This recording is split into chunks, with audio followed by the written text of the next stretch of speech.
Hello, folks. Welcome to my YouTube channel. I wrote another story, folks, and this is kind of like a mixture of talking about addiction and the sadness that it can cause. And it's called Getting in Touch with Sadness. Get down, Lionel. Go on. Get down, boy. He jumped up on my stuff here, folks. Getting in touch with sadness. Sometimes we have sad feelings inside. How do we deal with our sadness, folks? Some people have to change their environment by taking a vacation away from home. Others may take walks and meditate, and some people like to listen to music.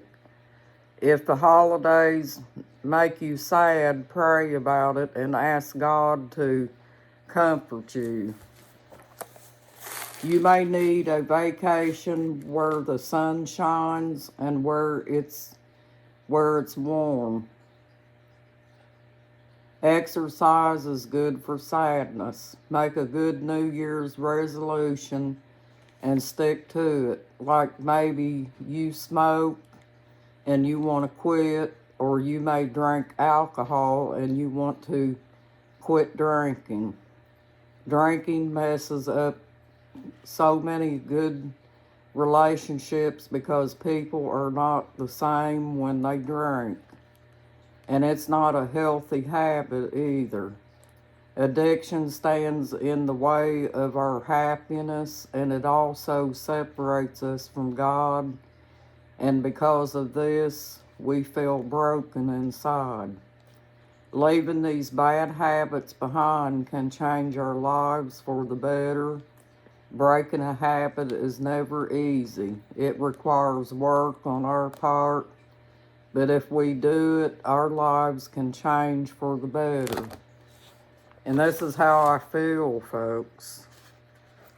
I wrote my feelings down on paper. And it takes a strong will to keep a habit, to kick a habit, but we must be strong. Think about how much money you would save and your health could improve 100%. When you finally kick the habit, the sadness should slowly disappear with time. Addiction is a life that is headed for a dead end. You do not have any purpose in life because you're too worried about where the next beer or cigarette comes from.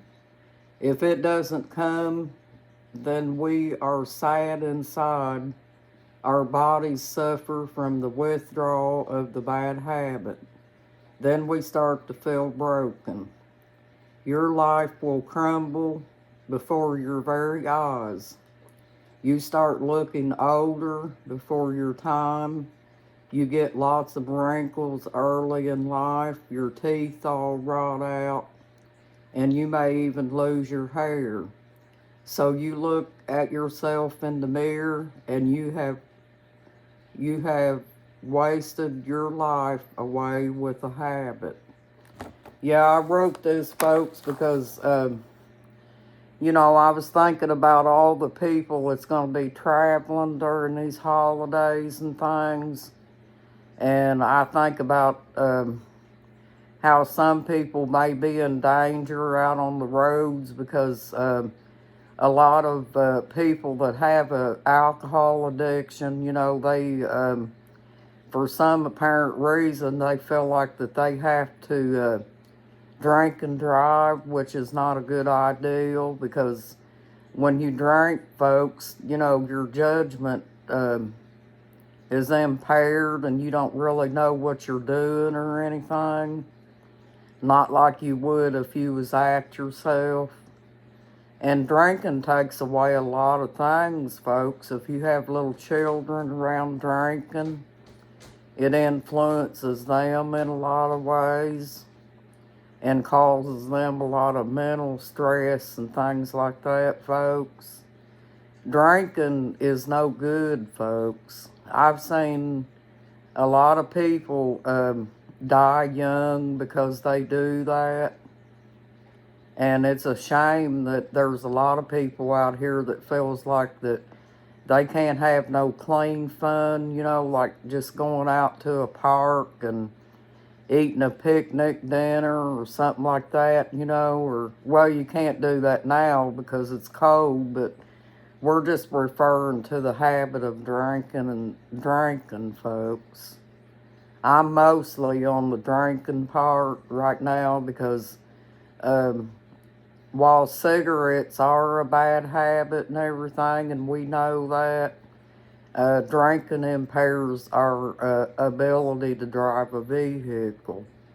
And it's sad to think that some people may lose their lives because of it and everything. And yeah, I think about that, folks.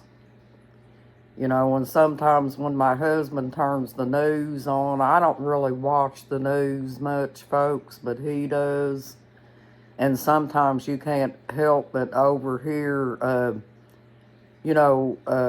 the news telling that somebody had gotten killed by a drunk driver. And that's really sad, folks. That's a waste. A person that is drinking like that, they're heading for a dead end in their life, folks.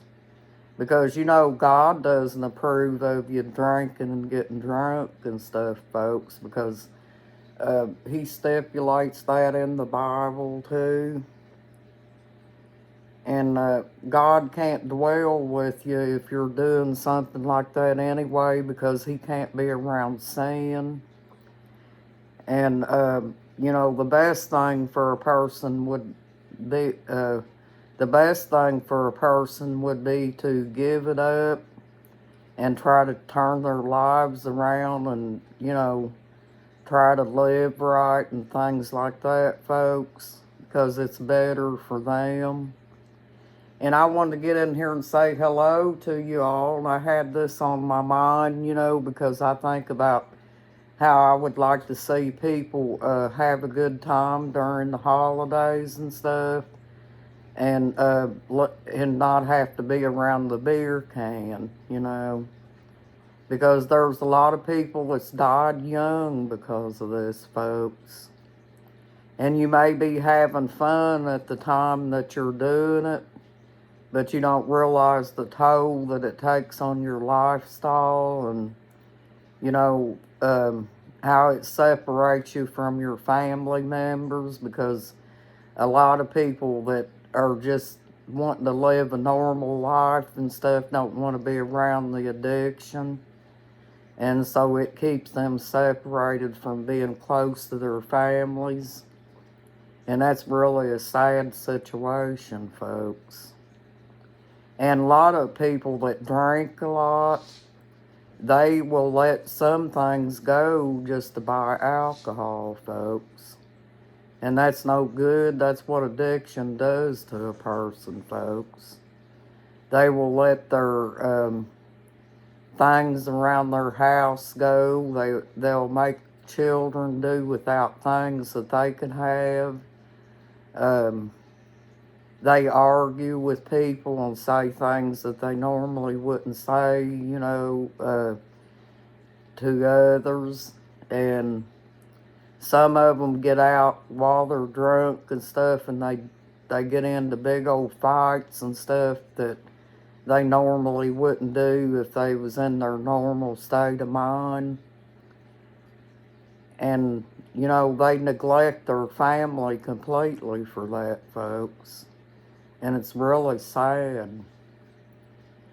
I hate to even think that, because I would like to see people enjoy their holiday and leave that behind, folks.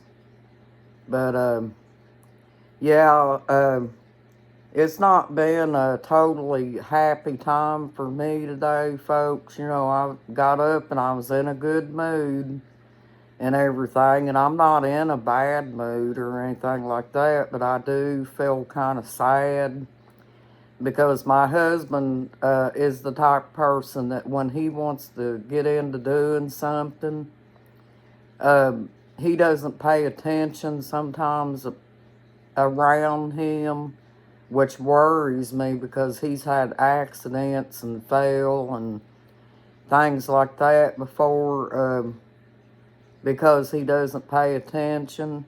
But today, he went down in the back here where my chicks stay, and he said that he partially shut the gate when he went into the chick pen, but he didn't shut it all the way, and our Pyrenees was out running around.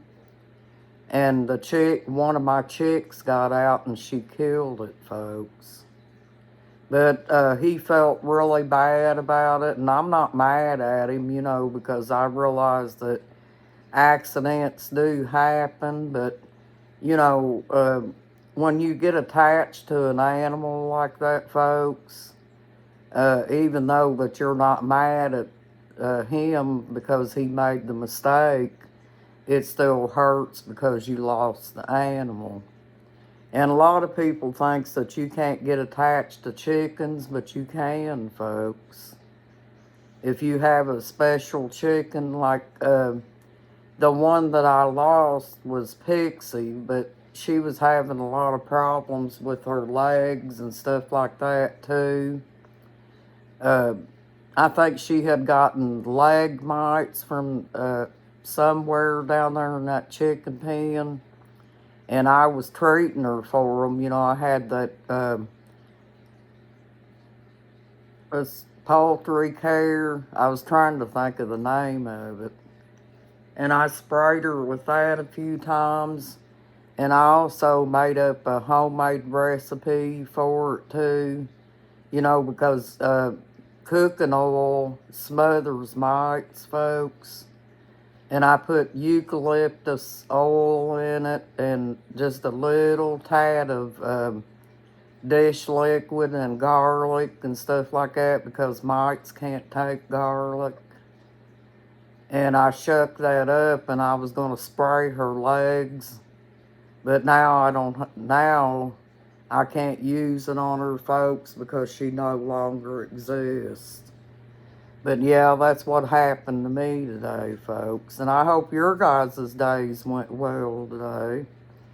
But anyway, I'm not mad at anybody. I'm not mad at our dog because I realize that she doesn't like birds, folks. That's just the Pyrenees in her. That's the way they are. And it's not her fault that my husband left the gate halfway open. And so I'm not mad at her, and I'm not mad at my husband either, because I don't really think that he meant to do it. He was feeling really bad. But, stuff like that can happen, folks. We just have to pay attention to what we're doing around us and stuff. And I have to remind him sometimes when he's doing something to try to be safe about it. Because with him not paying attention, he gets himself into predicaments like that. Like he fell out back one day. He said that his feet hit those hickory nuts out back because we got a hickory nut tree. And he slid.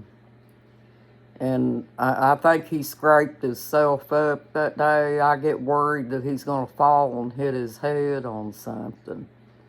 But anyway, thank you for joining my YouTube channel, folks. And I hope you enjoyed this story again. This is another story. And it has a couple of meanings to it. It's kind of like, has a little bit of addiction to it. And also, it's like a New Year's resolution thing. And that mixed together. But I want to thank you for joining my YouTube channel. You have a nice day. We'll get in here in a little while, folks. Bye-bye.